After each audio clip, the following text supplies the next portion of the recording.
More. Today we are going to be joined by Troy from Filmland Spirits. We've got some awesome bottles to talk about today. So let me go ahead and get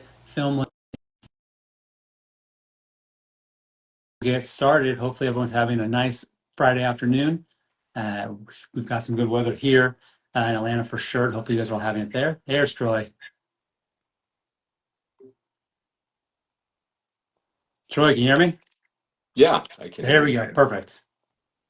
Just going to adjust my camera here a little bit. All right. How you doing? I'm great. How are you, Greg? I'm doing good. Thanks for joining today. You're welcome. My pleasure. So this past month, or this current month, we're in March. We featured two bottles from Filmland Spirits, and so we featured two in our Bourbon Intro and Bourbon Explorer Club. So we'll get to those bottles in a little bit. So Troy, thank you for joining us. Troy, how about you tell everyone where you're calling from, and just sort of give them a quick hi. Sure. Well, my name is Troy Bolotnick. I'm the founder, CEO, and master blender for Filmland Spirits, and I'm calling in from Los Angeles. Awesome. So my question I always start off with, this is how I start all the interviews. We've all sat around a campfire having some drinks, and someone goes, "You know what, man? We should make our own whiskey." And everyone goes, "Yeah, yeah." And then most time it never goes anywhere. But clearly, you took it a step further, so you made it happen. So talk to us about a story. Where did you go from 0 to 1? That's funny because before we got on, you and I were talking about our theater backgrounds. Yeah, And I always refer to, I've done a lot of different companies, and I always refer to it as the old, like Little Rascals, hey guys, let's put on a play, that's right? right. So you just get your friends together and you create a business. Um, so it kind of did start that way in a lot of ways. So myself and one of my co-founders, Charlie Flint, uh, we've known each other over 30 years now. I'm in LA, he's in Atlanta. And we just started falling in love years ago, started falling in love with bourbon, kind of separately and together. And we decided one day, hey, let's meet in the motherland in Kentucky.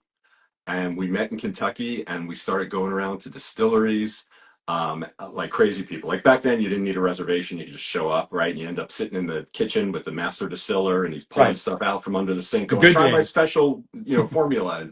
And we just fell in love with all of it, right? The liquid and the stories and the people and the craft and the cocktails and the art and the science. And of course, we started doing it multiple times a year. And on one of those trips, I was just like, hey, we got to do our own brand one day. I always had other things going on and I started working on it just, casually in the background. I'd say it was about 7 years after that moment where I was a corporate executive and I left my gig and I had a little bit of a runway. And I said, I've been telling people I'm going to start my own brand for so many years, and this is my Yeah. chance to do it. And if I don't do it, I'm a big fat liar. So I'm going to do it. And I called Charlie and I said, we're doing this. And that was like summer 2020 and then we launched on the market in fall of 2022.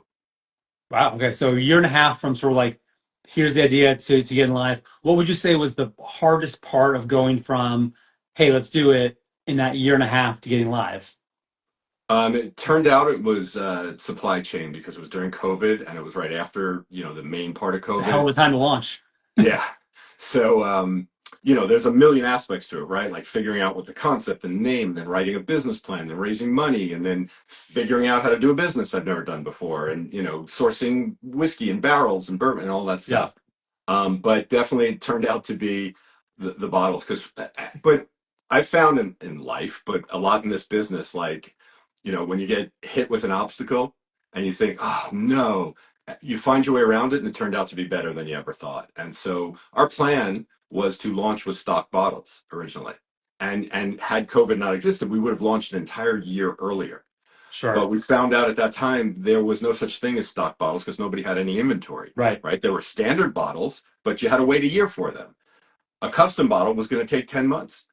So we said, let's invest, do a custom bottle. And then look, our bottle has won design medals, Beautiful right? bottle. So We'll, thank we'll, you. we'll get to a minute, but let's do a quick showcase.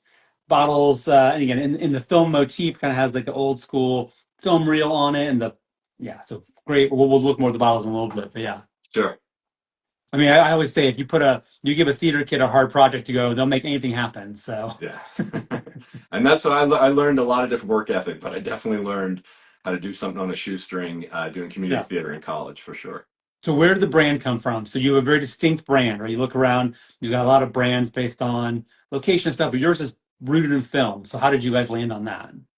So, one of the things I knew early on was because I spent a lot of times as a bourbon consumer, a lot of time in the aisles at various stores, walking up and down going, why is all the bourbon labels brown and beige and pictures of dogs or birds or old men on them, right? Like, why is craft beer and wine having all the fun with the labels? So Yeah. why can't we have ultra premium, award-winning quality liquid in immersive, fun, story-driven packaging? And so I knew that was sort of the concept that I wanted to go for. And then I was working with another friend of mine here in Los Angeles who was helping me get it off the ground.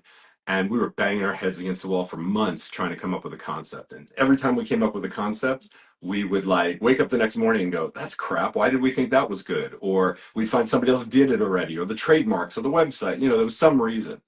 And we were really stuck. And then he happened to be in addition to a million other things he was a podcast host.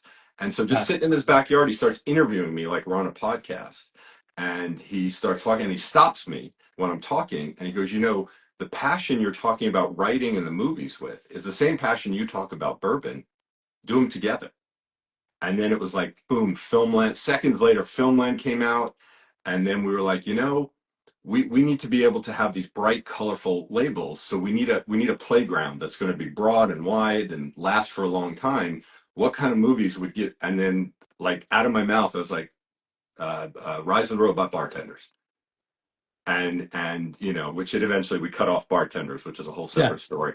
But because it has that rhythm of like Attack of the Killer Tomatoes, Rise of the Robot, Totally. and we just decided we're going to do B movies, and so essentially that's what happens is we took Charlie and I have this background in screenwriting a million years ago, right? But we combined those two passions together to create the company, and then Yeah. we actually write an original script for every one of the products, and That's then we create a awesome. poster for the script that becomes the label. And they're all meant to evoke and pay homage to the B movies of the mid 20th century, robots and monsters, big over the top characters and plots.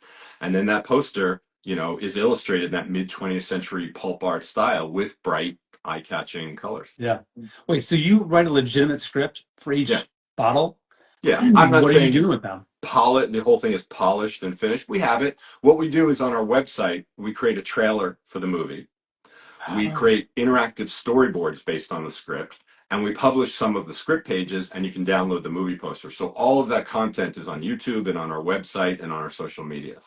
I feel like I missed out on a whole element here that I didn't go into that. I love that idea. It just gives depth to it. I mean, just like you have a depth to the story of the bottle, and I mean, the artwork is terrific. I did not realize Thank so you. much backstory, so that's amazing. Thank you. Appreciate that. So And can you talk a little bit about your background in the film industry and why you wanted to bring that forward? well, sure. It was a long time ago that I was in the Sure. film industry, but I had wanted to be a writer.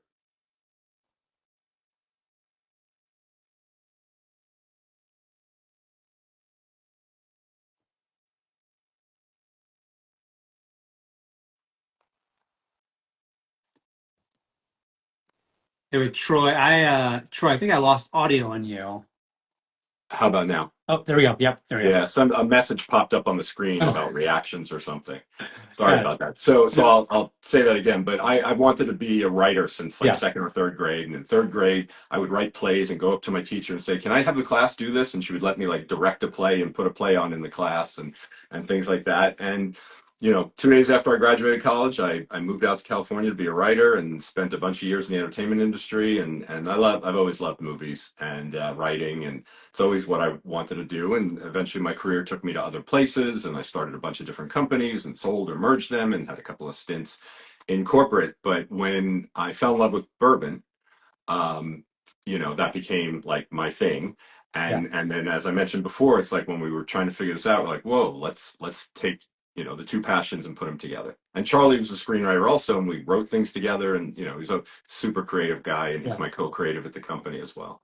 So let's talk a little about what stands out. So obviously we talked about how it stands out on shelf by the beautiful bottle and label right off the bat.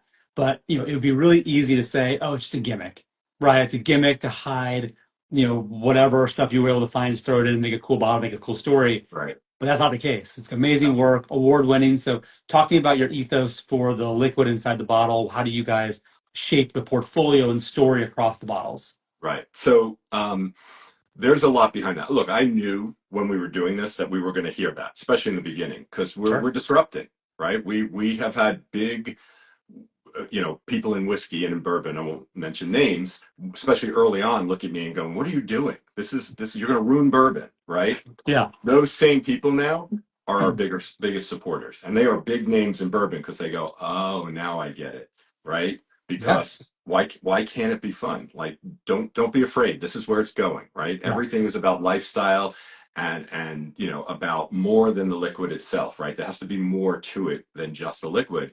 That being said, and this is what I always say to people, is that when it comes to our labels and our stories, we don't take ourselves seriously.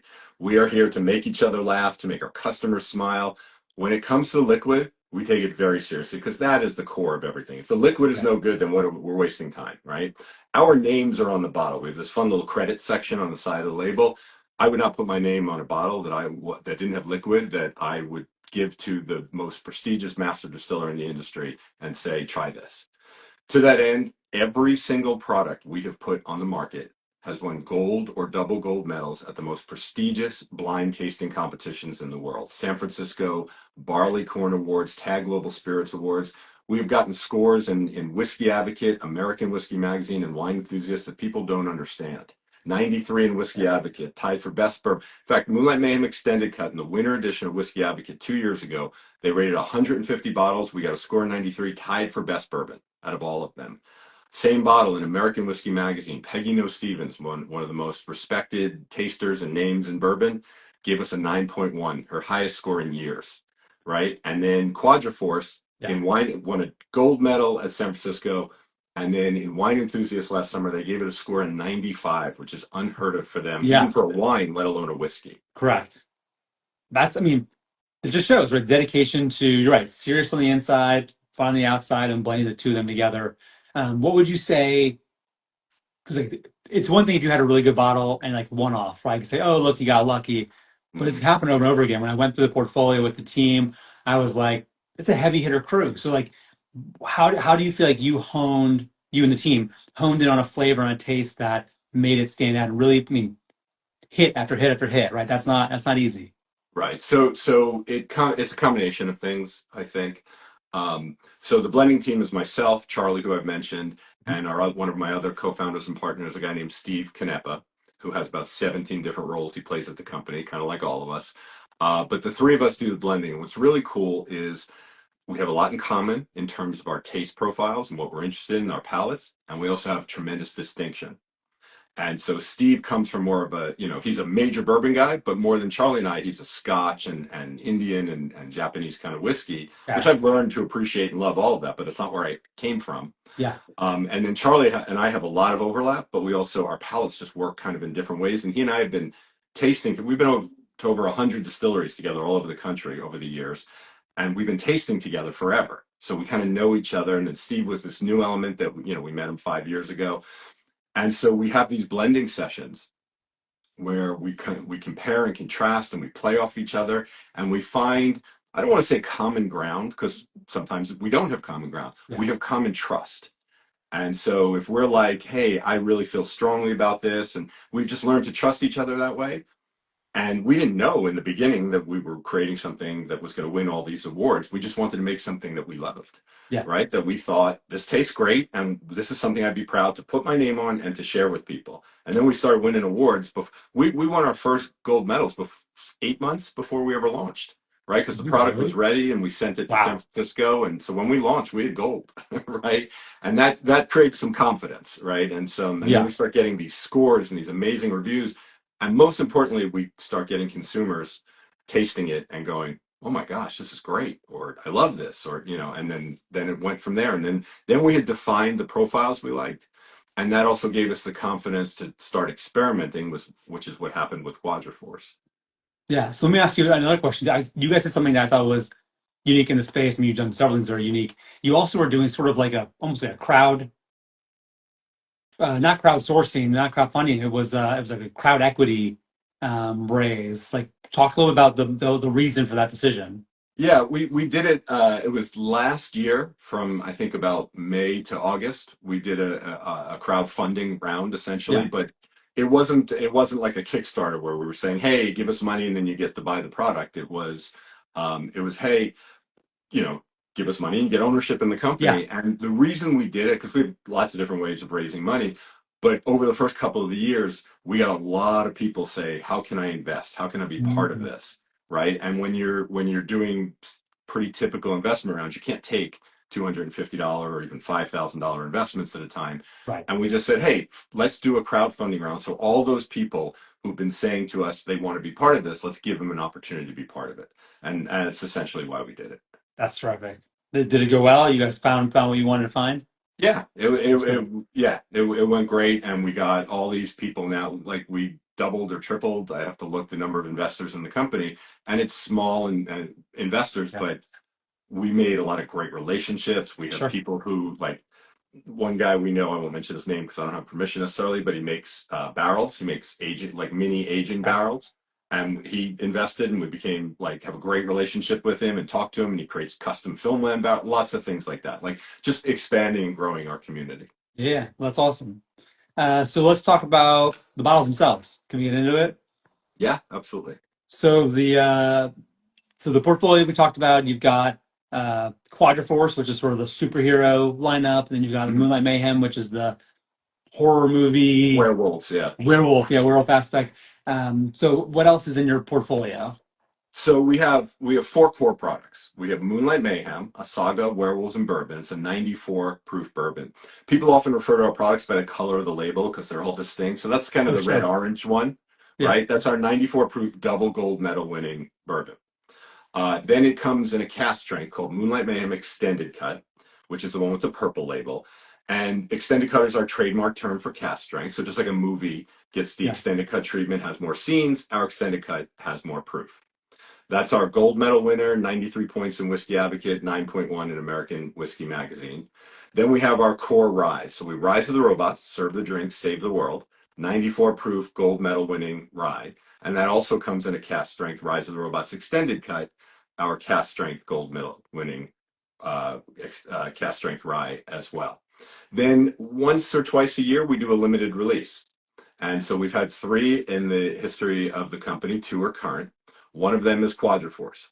So Quadriforce, I like to say, sort of arrogantly, it's the most unique bourbon you'll ever have, and you'll never get to have it again, because we made it by blending four bourbons originally distilled in four different states. The result is a four Wow. grain wheated bourbon. And then we took that singular liquid and put it into bottles with four different labels. And each label features one of the four Quadriforce heroes.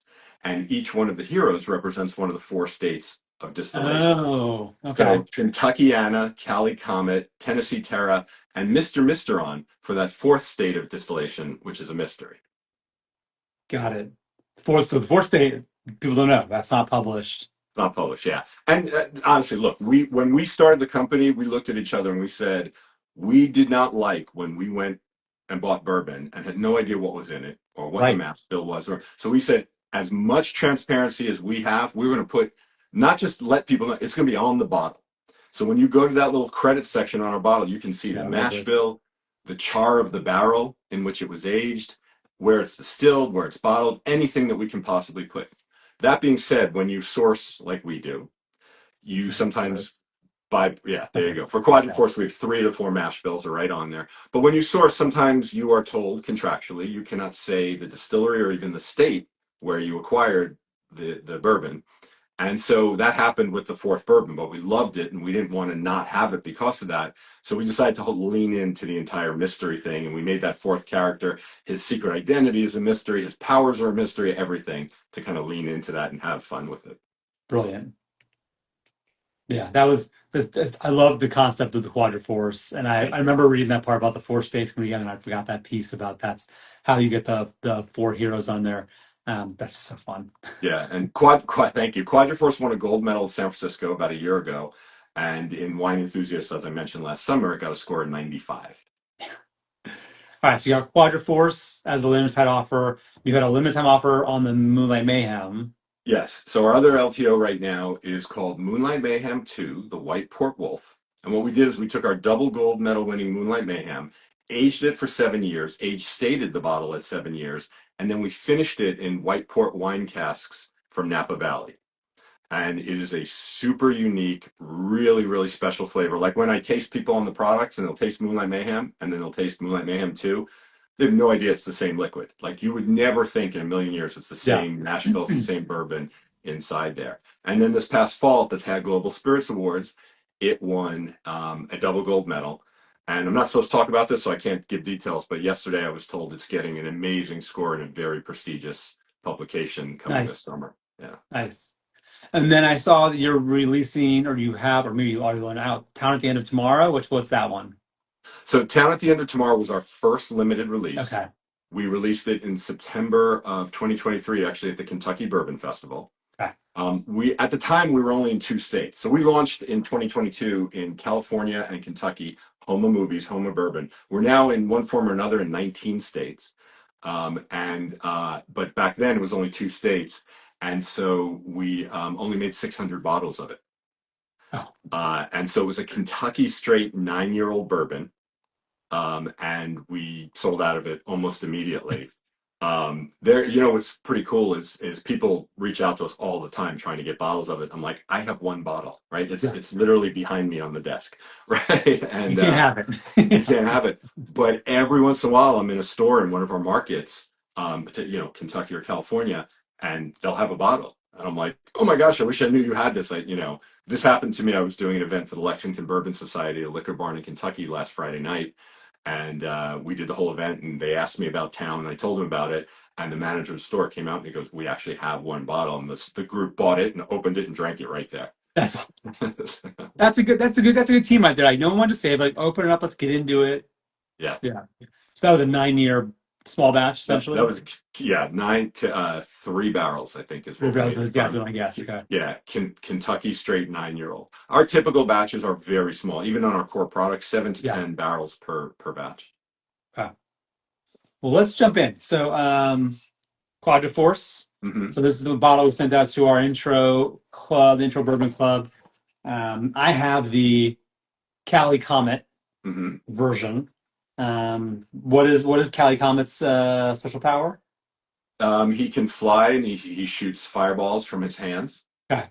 So this is the story of Quadriforce takes place in the early to mid 40s in a parallel universe where World War II is raging across America. And four ordinary Americans get caught in a nuclear accident and are imbued with different powers based on what they were doing at the time. And then they have to blend together as a team in order to save the world. I mean, it's a perfect story. I like it.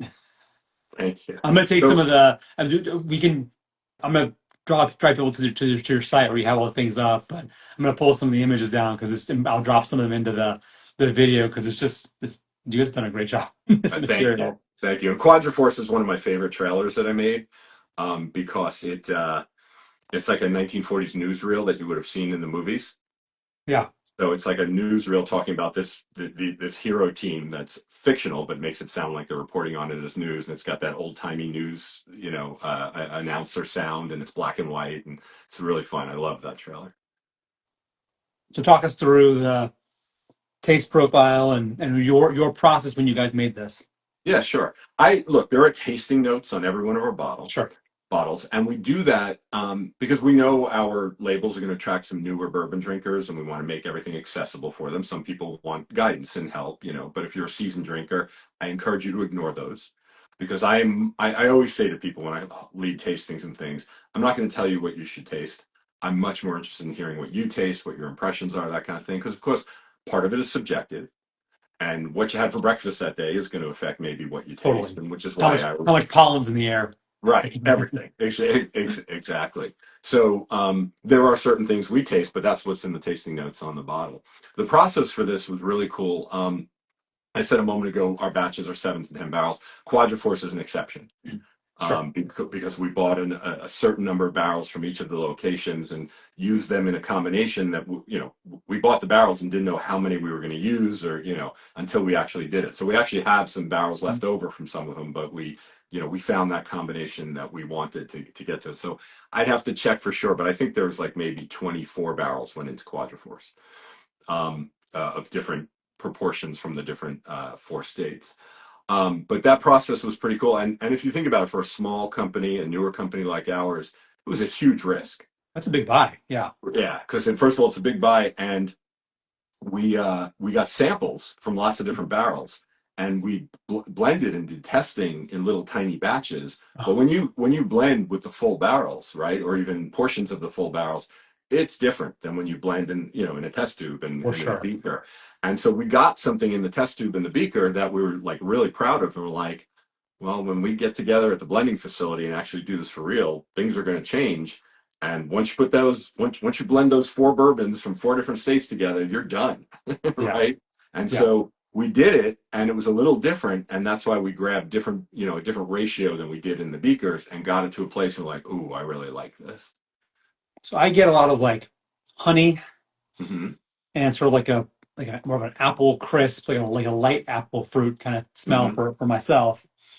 A little bit of like orange on it. And then I don't read the tasting notes, so I try to go with my own thing, so I Right, don't uh, you know bias myself on what was written. right. If you were giving me notes right now that match the tasting notes, I'd either think you read them or you're a genius, and I'm going to hire you to join our blending team. um, what we get to, the thing that made me stop at that moment and look at the guys and go, I think we got it, is I taste on it a lot of, this is going to be maybe an obscure reference depending on your age. I know they're still out there, but there's a cookie called Vienna Fingers. Yeah. It's in like a red package. It's like a vanilla cream cookie, which was a favorite of mine growing up. And I get that. I get that like biscuit kind of flavor, that shortbread kind of flavor, which I think can tie into that apple crisp. You're talking about more of the Yes. crust, right? And then I get the vanilla of that cream, but like a cream vanilla. And to Yeah. me, like I get a lot of that, a little bit on the nose and a lot on the palate. And when we hit that, Steve and Charlie looked at me like I'm nuts. They still look at me like I'm nuts when I say this, but they were getting the honey and the citrus and the things that you were getting out of it too. And when you put that together, like I think this is it. I think this Yeah, is but what what I I want. liked as well, like I'm used to doing the bourbon stuff and the front end, the sweet. There's a little bit of spice at the end, Hmm. like as it finishes. It's not an alcohol spice. It's a little more almost like what I would equate to like a rye spice, but it Hmm. peaks at the end. Like I get it really far back here, not in the Right. front. So it's almost like a sneak a sneak attack Right. on the rye spice. Yeah, and there's not like a ton of rye. There's rye, of course, in it, based on the different mash bills. But I think it's that complexity of the different mash bills where you got all four grains in there, and so you Yeah. do have that rye spice, but on the front, that wheat is really smoothing things out and sweetening things up. And I think the result, from all of those is what got us to what we really love. Do you ever get anything like? I mean, I don't want to say nutty, but it's almost like the almond kind of nutty, not like Hmm. the earthy kind of nutty. Like, do you ever get that tasty note? On a different product, Okay, not this but one not necessarily. not on quad. I'm sure if I go back and look at all the different things people have said to me, that somebody has said that at some point, right? It's not. I don't think it's a flavor that I get off, right off of it. But like I said earlier, it's subjective. Like a lot Yeah, of this is subjective. yeah. I don't get the deep earthy. I get way more the light Right, upper register. It's just a great. right. Like almost a Actually, little marzipan kind of thing, yeah. like that almond flavor. Yeah. Yes. Yeah. Yeah. Absolutely. All right. And Quadriforce is how much longer is in the market for? Do you think? We're pretty much out of it ourselves. Like Yeah. there's no more. I think there's a few cases left here and there. So depending on what state you're in, I would say another couple of months. Yeah, If when it we were is. when we were having the conversation, it was we tried to. I was telling you earlier, we tried to do it by last quarter, Right. end of 2025, and it wasn't in the market. We couldn't get any of it, and so when we reconnected, they're like, "We have some. I think we can make March work." And I was like, "On it, we're Right. gonna grab it, pick it up." So I was glad we were able to make that one happen. All right, so now I've got the Moonlight Mayhem. I've got both the extended cut, and y'all sent me the orange. the The regular regular, one. yeah, the The 94 Mississippi proof. extended cut out, but if we're gonna do, maybe we can do a side by side. Which one should I start with? Definitely the 94 proof. This one. The orange one. Orange, orange. Yeah, yeah. If you've got the choice, you typically want to taste from lower proof to higher Yeah. proof. And the Quadriforce you just had was 94, so you're at the same proof here, though completely, different liquid and different flavor profile. The liquid that's in Moonlight Mayhem is not in Quadriforce. So tell me this. So this one is This is small Moonlight batch. Mayhem, Yep. small batch, 94 proof, double gold medal winning bourbon. This is the one where we said that whole concept of we know we're going to attract some newer drinkers to bourbon. And so we wanted to make it complex enough for seasoned bourbon drinkers to enjoy either neat or in a cocktail. But we wanted to make a really traditional, mostly corn forward kind of bourbon that if this was somebody's first experience with bourbon, they're not going to be scared away by something that's overproofed or just very, kind of extreme or Yeah. non-traditional. We wanted to say, hey, this is pretty much what bourbon tastes like, right? There's corn, there's vanilla, there's caramel, there's some of the sweetness in there. Enjoy this. And I think that worked out. And obviously it works for the seasoned bourbon drinkers because this won a double gold. Oh yeah. Yeah. A lot more, more stone fruit coming off the top, as Mm-hmm. opposed to that sort of like citrusy Mm-hmm. flavor. Still that kind of higher register, not the earthy flavor.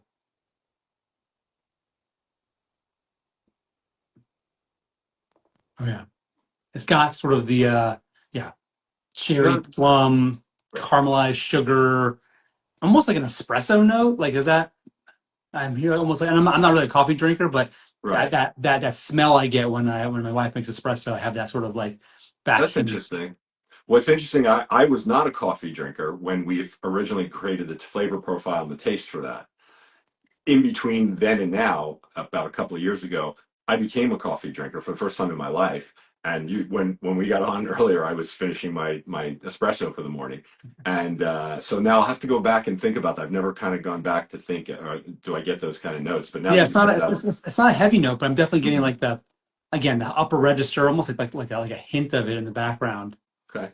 Now Um, I'm curious. I'm going to go check for that. yeah. Well, tell me the story of Moonlight Mayhem. Sure. Moonlight Mayhem takes place in a world where the dominant species on the planet are werewolves. And Mm. humans have all been kind of pushed off into their own neighborhoods and kept separate. And our hero, excuse me, who's on the bottle, Tommy, he is a busboy at the dive bar on Hollywood Boulevard where all the werewolves hang out called the Den, right? And so he goes into work one night and he sees this beautiful woman sitting at the bar, Sylvain, who's also right there on the label, Okay.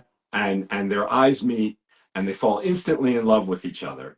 But it turns out she is the sister of the leader of the pack of the werewolves. And now Ooh. she has to decide whether she wants to marry Tommy or have him for lunch. So she is also a werewolf? She's a werewolf. She's the Okay. sister of the leader of the pack. Oh, I see. And If you look at her hands, you can see she's got the claws. yeah. So we try and make our posters like an important moment in the movie, right? Just like in a Hollywood movie poster Yeah. would be like some climactic moment or some inciting incident. And so Moonlight Mayhem is really that climactic moment where it's Romeo and Juliet with fangs, as we always say, right? And so they're escaping her brother Slate, the werewolf. He's chasing after them in the background. He's got a bottle of Moonlight Mayhem in his You got the hand. bottle? Okay, I see Yeah, it now. and Yeah. and he's chasing after with them, and they're the movie The Graduate. Yes. Right. It's that very, it was always sort of meant to be that moment at the end where they, Dustin Hoffman and they get on the bus and they finally achieve the goal. They're escaping their parents. They're going to be together. And then they kind of look at each other and go, now what? Right. That's what that moment was supposed to be like. All right, I got the girl. I got the guy. We're escaping together. Is she going to kill me? Right. She's turning into a werewolf as we're running away. What did I do? Yeah, I didn't even notice that until you mentioned she was also a werewolf. Now I can see it. Yeah. Yeah. And in fact, Moonlight Mayhem 2, and like any good sequel, picks up where this one, leaves off. And they've run off to and found themselves in Northern California in a disused winery in Napa, where they encounter the mythical, legendary, fearsome white port wolf. And I told was that that's the Whiteport one. Yeah, that's it. Wait, so Right. That's Moonlight Mayhem 2 is the Whiteport. Yeah, I right. mentioned the team also sent me one of those bottles, and it was a instant hit with my crew. So I unfortunately killed that bottle before we could get to here. It's been a little while now, so I don't have that bottle anymore. Here. There you go. Yeah. Yeah. So that's Moonlight Mayhem 2, double gold medal winner. So is there a unique story on the extended cut, or that's just a is there a like a director's cut story Yeah. version? Yeah. Yeah, it's the extended cut, just more scenes. So like if you go, the trailer's different when you go on our Got it. website. The storyboards are for a different scene. The script pages we put out are for a different scene that isn't in the original. Got it. Tommy, Sylvain, and Slate. Yep. Yeah, we always on one, so the left side of our label is always about the movie, right? So there is a synopsis of the movie, the characters, their headshots and bios, and there's a QR code right there. So if you scan that, it takes you to our website where you can watch the trailer and all that kind of content. The other Bro. side of the label is all about the award-winning liquid that's in the bottle. So it's a little bit about who we are, those tasting notes I mentioned earlier, and then, as I said, as much transparency as we can possibly offer, where it's distilled, where it's bottled, mash bill, char of the barrel, that kind of stuff. All right, so let's get into extended cut. Yeah, Moonlight Mayhem extended cut. Of course, the proof will vary by batch because it is cast strength. Which Mine one is do you have there? 115 Okay. proof. That is probably, what's interesting is I think our very first batch was about 114, 115. This is probably one of our newer batches because I noticed you looked at the proof on the neck label because we moved the proof to the neck label in a recent batch. Oh, okay. So usually it used to be down It here. used to be down there, yeah, Yeah. but now it's on the neck label for logistics reasons. And it's sort of relevant because people say to us, "Well, how old is your juice? Why aren't you age stating everything?" Right? If you're trying to be so transparent, why don't you age state everything? So what we say is this: everything we put in a bottle will always be at least 4 years old, usually older. So like the batch of Moonlight Mayhem extended cut you're trying now is I'd have to check for sure, but it's probably over 6 years old. Okay. The reason we don't, and we talk about it freely, right? And we'll put it on our website when we can, but the reason we don't do it is the same reason we move the proof to the neck label, which is you don't know what the yield is going to be. And we weren't Totally. handwriting anything on our labels. And so you have to wait, you have to blend the product to know the final proof. And then you have to print the labels, right? And then how many labels should we print, These right? I mean, cast, the logistics of a cast strength product, I never really appreciated before. Then the more I uh, do these interviews, we learn more. I'm like, we always noticed they were hand labeled, but you really think like, oh, they're hand labeled. right. Someone's got to blend it in that moment. They're looking at it. They got to pull the number. I know Right. there's tax implications and there's all to the registration, and then you got to write it on every single freaking label. Yes. Yeah. So we were printing. It made production take weeks longer than it needed to. We were overprinting or underprinting the number of labels, which was Yeah. creating chaos. And we just said, look, I didn't want to handwrite on the labels because I want everything to look like a movie poster. But there was a concession that I had to make. Eventually, our bottling facility is going to get one of those laser things that you can actually print on the label and make it match after the Oh, fact. So when we get to that place, then we'll take away the handwriting again, at least if I have my the way. laser on the proof, so you don't have to Yeah, worry about the hand labeling part. right, right. Because our cast strength labels are all metallic labels. And so it's actually the color of Oh the yeah. silver color is showing through underneath. And so, yeah, it's a whole thing. But Awesome. yeah, right, exactly. But that's the same reason why we don't age state on the label, because every batch is going to be potentially a different age. And then Yep. we would have to print custom labels for each batch or handwrite the age, and we don't have a place for that. So we just said, it's always going to be at least 4 years old, which is, regulations wise, when you don't have to age state. Yeah. But it's not a secret for us. Well, we have records on everything. And if somebody asks me for a specific batch, what the age was, I'll look it up and I'll tell you. I did appreciate this detail down here. Bottled at full moon Full proof. moon I thought proof, that was a right? nice little cute Yeah. touch. And Rise of the Robots Extended Cut is bottled at full metal proof. All right, let's go. So with Moonlight Mayhem Extended Cut, it was a slightly different process because I'm pretty sure it was actually the first thing we ever blended at our first blending session in Kentucky. Because we're an LA based company, but all our work's done in Kentucky. Age, blending, bottling, all happens there. Um, And so we blended it together, and then we kind of got to something we really liked, and we're like, all right, well, let's put it aside. And then we start talking and working on other stuff. And then I turned to the team and I'm like, are you guys still tasting new things? And we all were. Like the finish just kept going and going. So we love the nose, we love the palate, but then this finish that It's so kept much it, earthier. yeah, it It's just kept it's it, a deeper flavor. yeah, for sure. I mean, and And that you're is, right. It lingers, and I feel like it's like transformed like a werewolf. It's like yeah, transforming in the back as it goes.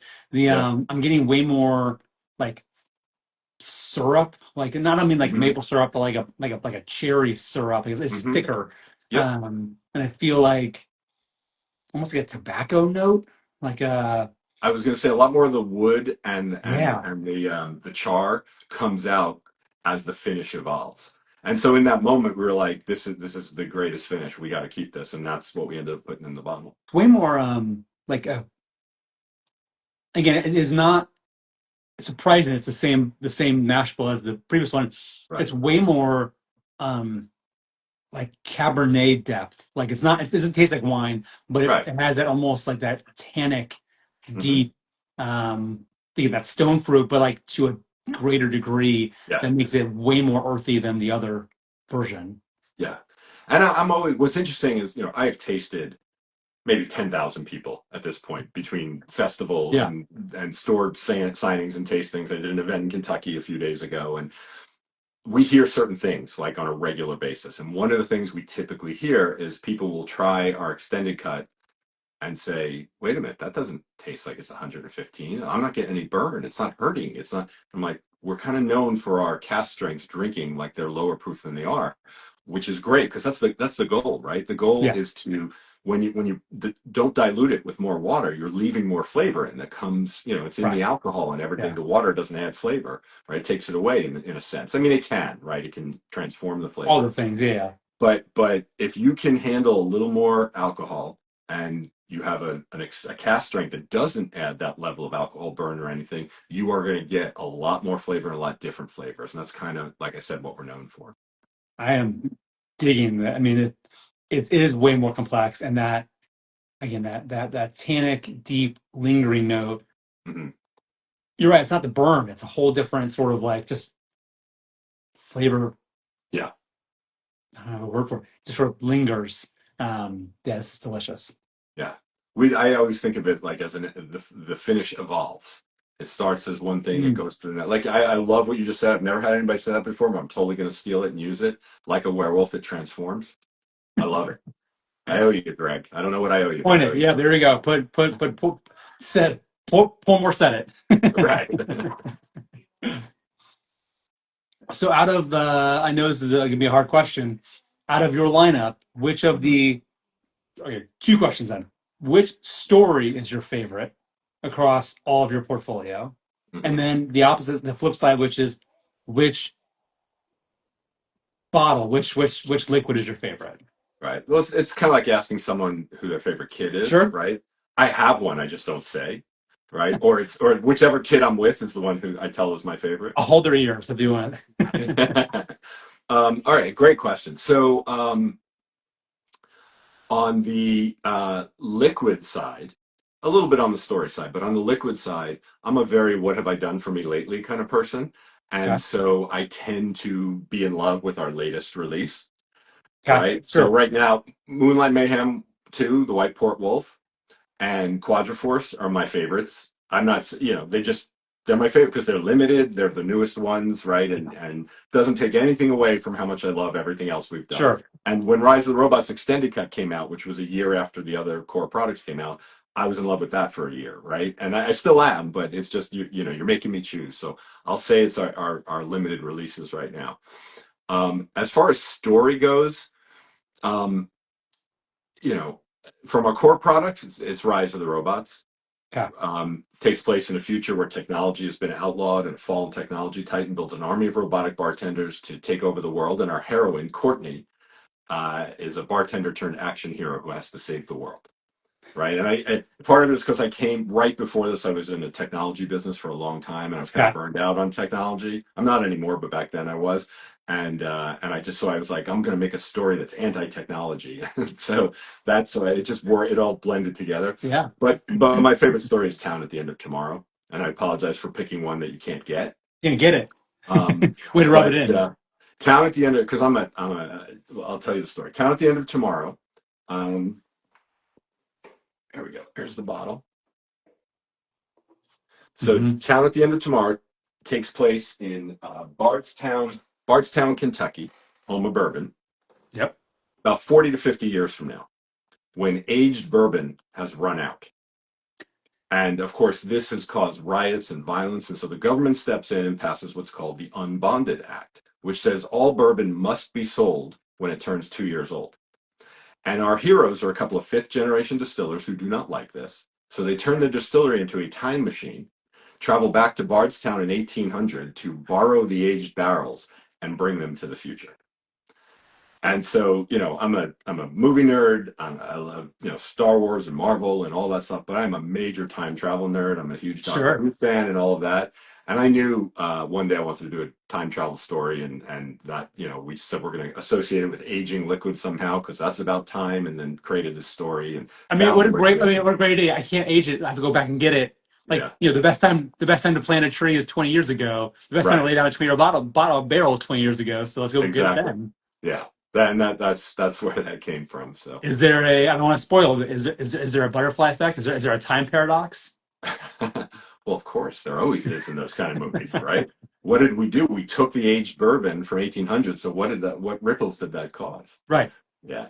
The other thing that's cool is the heroes are cousins, right? And they go back in time, and the teetotaling mayor of Bardstown at the time is their great great great great grandfather, So very right? very Back to the Future. Yeah, The generations in the yeah. town. Yeah, exactly. And he's trying to get rid of bourbon. They're trying to steal the bourbon, but it's a whole thing that happens. Is there a Twin Pines Mall becomes single pine Lone Pine Mall? Is there a Lone Pine moment? Mall, yeah. No, we did. I don't know if we went that far, but Okay. yeah, That's amazing. I just love the storyline, and again, part of it is storytelling and on the outside of it, but I feel like what you guys have done so beautifully is you've dedicated the craft to what's on the inside, so the hmm outside can be fun and you can right. enjoy the drink while you tell the story. And like I love pairing bourbons with movies. hmm And so, like in general, I did a series for a while where I was pairing stuff together, and I think it's just a fun idea to be like, this is the bottle that goes with this story. Same, we've talked about with some people, this bottle goes with this album, goes with this band, that kind of thing. So Right. being able to tie it to a storyline is just makes it fun. What we hear all the time is we're the adult cereal box. And so when you're a kid, you're cereal and you're reading the back of the box. Now you're sipping your award-winning premium bourbon and reading the story and checking out all the details Watching the on the storyboards bottle. and the Yeah. trailer. And even on the bottle itself, so every label is filled with Easter eggs, and Okay. so there's all kinds of hidden stuff. So I mentioned earlier on the Moonlight Mayhem label, Slate is carrying the bottle. Hmm. So every one of the Easter eggs we always tell people about. The rest you got to hunt and find. But every label has a picture of that bottle on the label, which if you think about it, is impossible to do. Because how do we put a picture of the Message. finished bottle? Right. It's like looking in a mirror and a mirror and a mirror, but we Right. find a way to do it. So there's that bottle's on every label, and then there's a ton of other stuff. And of course, as we have to print new labels, we change it up or we add more. And as we do new products, so Quadriforce is filled with every bottle probably has 6 or 7 Easter eggs on it. Which one Okay. did you just find on there? I found the bottle. I The found bottle. the Okay. is the Where's Walt. I found the bottle in the bottle. Right. And then what we do is we start taking characters from one story and hiding them in the labels of other stories. Very Pixar of you. Yeah, right. So you'll find some werewolves and stuff on some products that have nothing to do That's with awesome. werewolves and things like that. I will give a short shout out. You were talking about your the favorite was the Rise of the Robots one, and when I was on your website the other day, your chatbot on your website is, I think it's the same robot, right? Is it the same? No, it's a different one. So Oh, okay. so so we launched in late January of this year with something called the Filmologist. Yes. And the Filmologist is an AI driven chatbot on our website, as you mentioned. And it's there for customer support. It's an expert on all things Filmland, the labels, the stories, the liquid. It can, if you order from our website, it can help you track your order, do all the things a customer service chatbot should do, except it's an absolute a-hole. And so it has a terrible potty mouth. It flicks It you off right is away. Right when you it join there, you yeah, just, yeah, yeah. flicks you right off. It will insult you, it will ridicule you, it will put you down, but what it'll never do is talk badly about the bourbon because it loves the bourbon. And so it's a very fun, immersive experience. It's a different robot than the robots on Rise of the Robots. Yeah. Um, Okay. but it is a AI robot bartender with a terrible attitude. And it also will make you cocktails. So you can go to it and you can say, hey, make me a cocktail with peanut butter and hibiscus. I don't know, thinking randomly, right? It will come back to you with a scientifically accurate Oh. and give you the gastronomical reasons why these flavors work together, and it'll create the recipe, it'll give you the instructions, it'll tell you exactly how to make it. I'm not, now I'm on it. I'm gonna play around with this because as a person who works in digital marketing and AI stuff, I've gone through all the hoops of safety and politeness and don't say these things, which is why I loved when it was just flicking you off and it's like throw it to the wind, just Right. flip the expectation on it. Right. I'm like, it subverts the expectation. Yeah. Yeah. Yeah. When I built it, that it sort of came about from the fact that I started working with AI behind the scenes. I do have a technology background also, and so I started working with it Mhm. behind the scenes, and I was getting very frustrated because I started working on it, I think, in October, and even from October to now, the ability to do things like this has vastly improved. But it was a very frustrating experience, and I would find myself cursing at the AI, like, "What is your effing problem?" And then the AI is, depending on which one you use, it kind of mimics your style because it tries to make you comfortable. And it cursed back at me once. I think it said the S word or whatever. And I was like, oh, that's pretty cool. What if it curses at our customers? And then I just leaned into it and I defined its That is personality and amazing. everything to do that. Yeah. Because it's Yeah, I fun. asked it for Moonlight Mayhem extended cut paired with Campari and Nutella, and Uh-huh. it gave me a extended cut Campari Nutella, heavy cream, Angostura bitters, and then some ice, and a whole write up. So What did it name the cocktail? It should have named it something. the werewolf's midnight indulgence, Yeah. because It'll, sometimes love bites back. Oh my God, I love this. I could yeah, not love this more. and that's not pre-programmed by any Sure, means. That's no generative. right. I've created its personality and its guidelines, and I've given it some tools to use so it understands our products.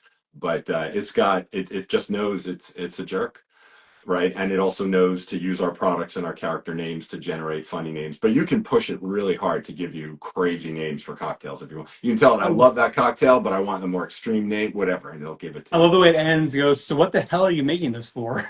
Right? Yeah. Yeah. I had a lot of fun making it and a lot of fun testing it. One of the moments that I had was at some point I was working with it and it said something wrong about who made it. So I taught it that I created it, right? Yeah. And then I was testing it, and I said, "Who created you?" And it said, "Oh, our CEO and our founder Troy created me, and he modeled me after his personality, which I did not teach it or tell it."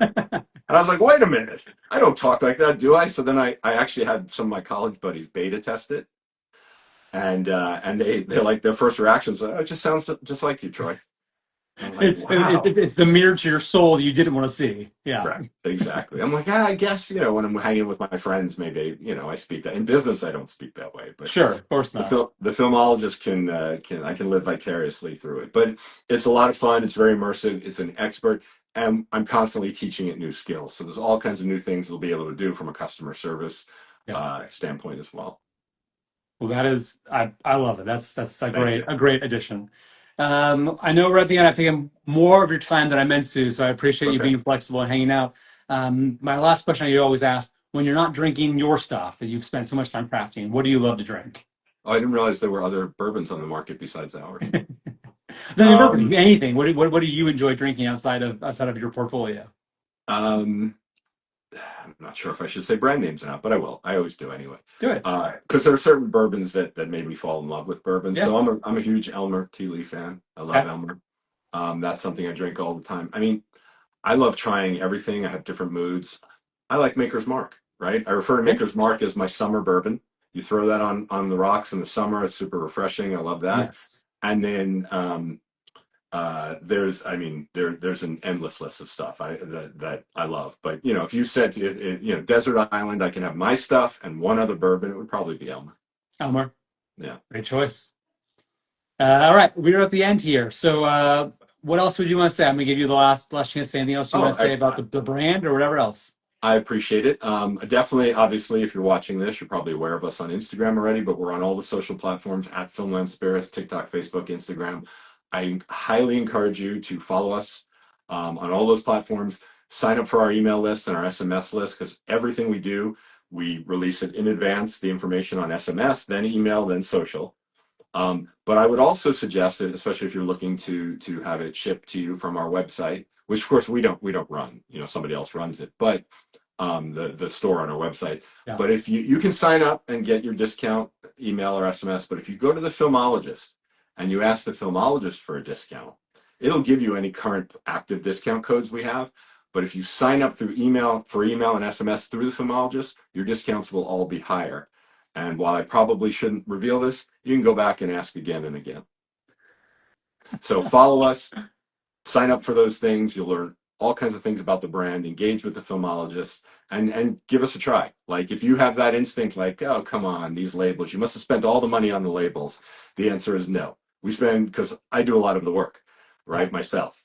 Sure. And we spend 80% or more on the liquid. That's the most important thing. All the money goes there. The rest of it is just the packaging that, we don't have extraordinary packaging costs because we do so much of it internally. Yeah. Awesome. Well, Troy, thank you for your time. I really appreciate it. For those of you who are still sticking in, sign up for pourmore.com. We bring amazing producers to you every single month, direct to your house. Pourmore.com. Follow us on Instagram and TikTok, and we will connect with you guys later. Thank you, Troy. Awesome. Thanks, Greg. Appreciate it. Take care.